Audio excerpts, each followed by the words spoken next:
If you've ever been on the hunt for a family home, you know the drill, right? You've got that checklist: great schools, safe streets, parks nearby. But what's the actual price you pay for that peace of mind? Well, today we're going to break down the family-friendly premium. And trust me, some of these numbers are going to surprise you.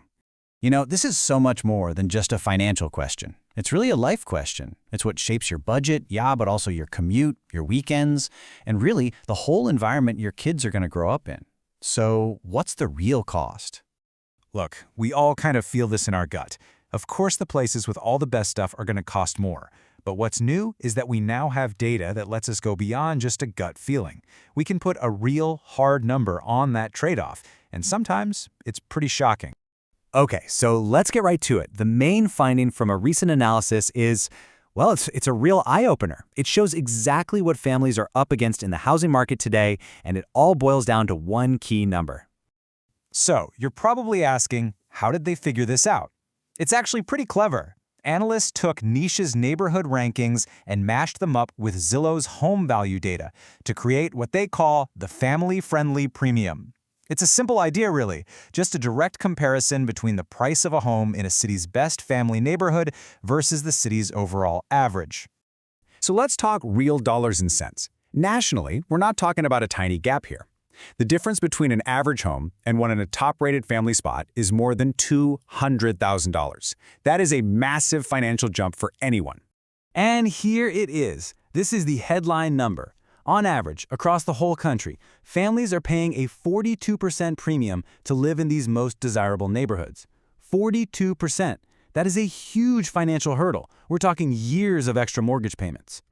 But here's where it gets really fascinating. That 42% is just the national average.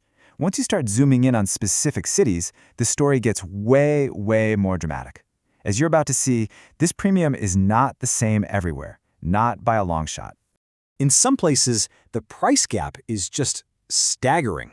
I mean, look at Houston's Memorial neighborhood. Homes there are priced an incredible 347% higher than the Houston metro average.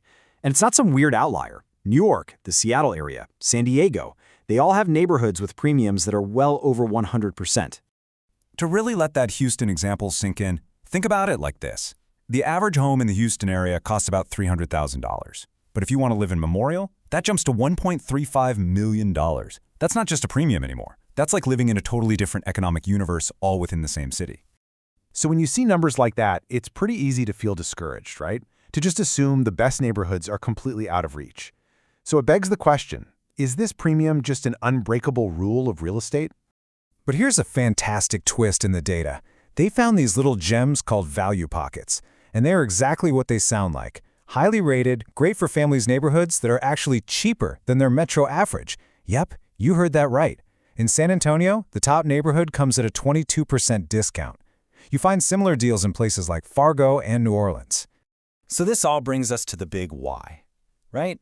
Why on earth are people willing to shell out so much extra cash in some places?